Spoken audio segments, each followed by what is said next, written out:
오늘 제73주년 국군의 날을 맞아서 포항에서 기념식이 열렸습니다. 하지만 극단적 선택을 한 공군 여중사 유족은 최근 딸의 실명과 얼굴을 공개하며 특검 도입을 호소했지요. 임태훈 군 인권센터 소장 연결하겠습니다. 소장님 안녕하십니까? 네, 안녕하십니까? 오늘 국군의 날 기념식이 창군 이래 처음으로 포항에서 열렸다고 하는데 그 이유는 어떤 것이죠? 저는 조금 실망이 큰데요. 예. 사실은 이번 국군의 날 행사는 대통령께서 참석하지 않는 것이 맞거나 아니면 참석하시더라도 규모를 좀 축소하고 뭐 기념사에서 병영 부조리 문제라든가 군인권이 후퇴한 지점들, 특히 상반기만 해도 자살을 37명이 했거든요, 지금. 예. 이런 엄혹한 현실에 대한 부분, 그리고 국방비가 50조 이상이 쓰였지만 여전히 부실급식 문제가 논란이 되고 있는 상황에서 예. 군의 수뇌부를 좀 질책하는 방향으로 좀 기조를 잡으셔야지 되지 않았나. 저는 국방 보고서를 읽는지 알고 깜짝 놀랐습니다. 근데 오늘 부실급식 문제라든가 인권 문제를 얘기는 했던데요, 대통령이? 언급만 하셨죠. 예. 네. 그 수준은 안 된다 이 말씀이네요. 물론 그렇죠. 이게 지금 상황 이중사 사망 사건 같은 경우에 지금 수사 결과를 발표하려다가 저희가 부수일 수사를 지적하니까 지금 다음 주로 연기했거든요. 예. 앞에서는 군 특임 군 검사를 임명해서 엄정 수사하겠다고 국방부 장관이 얘기했지만 뒤로는 국방부 군사법원에서는 군 수뇌부에 대한, 특히 공군 수뇌부에 대한 통신 영장도 무더기로 기각하지 않았습니까? 그러니까는 앞에서는 수사를 엄정하게 하라놓고는 뒤에서는 수사 못하게 특임 군 검사의 손과 발을 묶었지 않습니까? 예. 이런 상황이 이제 결국은 최고 통수권자, 최고 사령관인 대통령의 눈과 귀를 가리면서 교묘하게 장난질을 군이 하고 있는데 이것을 묵과해서는 저는 안 된다고 생각하고 있습니다. 그럼 선생님 보시기에 지금 그 공군 중사 사망 사건 제대로 수사가 안 되고 있다 이렇게 보시는 거네요? 왜냐하면요, 가해자인 장중사와 2차 가해자인 노준이 그리고 이외에는 거의 대부분 다 불기소 처분을 받았거든요. 그리고 중요한 것은 공군 참모총장으로 예편하신 분이 수사에 협조를 안 하고 소환에 불응하고 계세요. 예. 왜냐하면은 본인 민간인 됐으니까는 군 수사기관에 부르면 안 가도 된다는 거죠. 예. 알겠습니다. 근데 지금 이쪽들은 피해자의 실명과 얼굴을 공개를 했는데 아마 제대로 된 수사를 해달라 이런 요구 같습니다.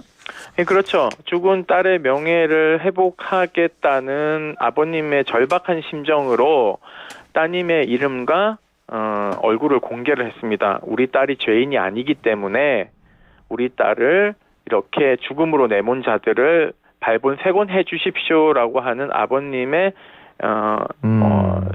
어떤 애끓는 심정이 저희하고 상의 안 하고 그냥 하셨어요. 그 자리에서. 예. 저희하고 상의했으면 저희가 좀 알렸을 텐데 저희도 현장에서 깜짝 놀랐습니다.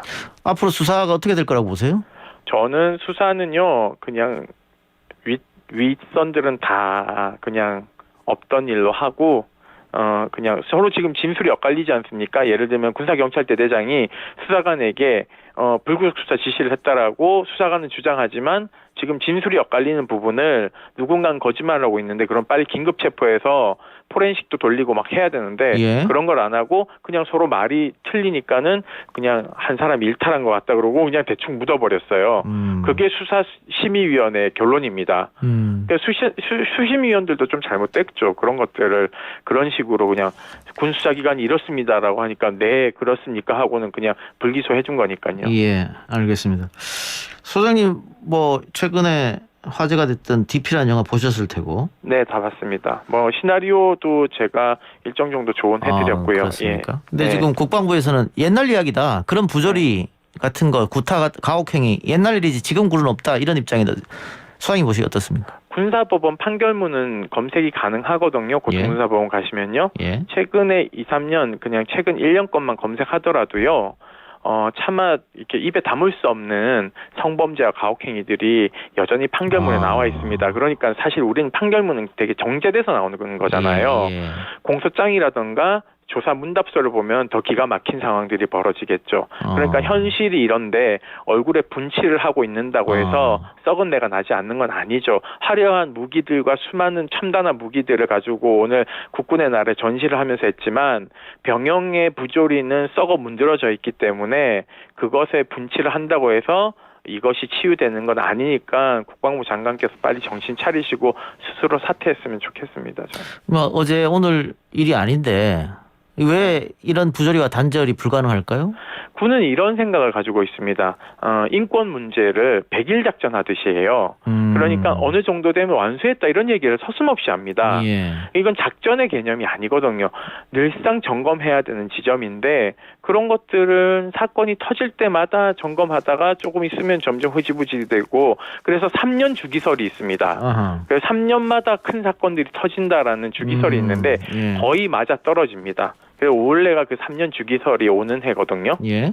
그러니까는 군이 또 3년 동안 열심히 하겠죠. 그럼 3년 뒤에 또 이런 사건이 벌어지면 또 개혁하겠다고 합동위원회 만들고 막 이렇게 하는데 그때마다 이제 요란 떨 일이 아니라 본인들이 스스로 개혁의 주체가 되지 않고 외부의 수술을 받아야 되고 무엇보다도 군인권 보호관 빨리 도입돼야 되는데 문재인 대통령이 100대 공약으로 또 이제 약속을 했지만 사실 지금 임기 막바지인데 이게 통과가 안 되고 있어요. 심지어 국방부는 불시부대 방문권 이런 것들 다 지금 거세해서 법안을 올려놓은 상태라서요.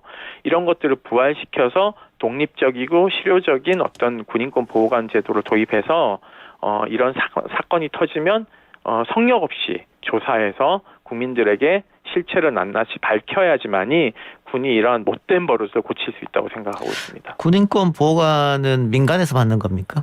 아닙니다. 이것은 국가인권위원회 안에 아하. 상임위원 상임위원 한 명을 더 증설해서 군인권본부에 약 50명 정도의 조사관을 채용해서 국가기관에서 조사를 하는 것입니다. 그러니까 국가인권위원회는 입법, 사법, 행정부 어디에도 속하지 않는 독립적인 예. 국가기관이거든요. 예. 그러니까 이런 곳에서 좀 철저하게 조사를 하는 것이 이런 악습을 좀 예. 막을 수 있다라고 생각하고 있습니다. 그 뭐 의지만 있다면은 어렵지 않게 만들 수 있을 것 같은데요.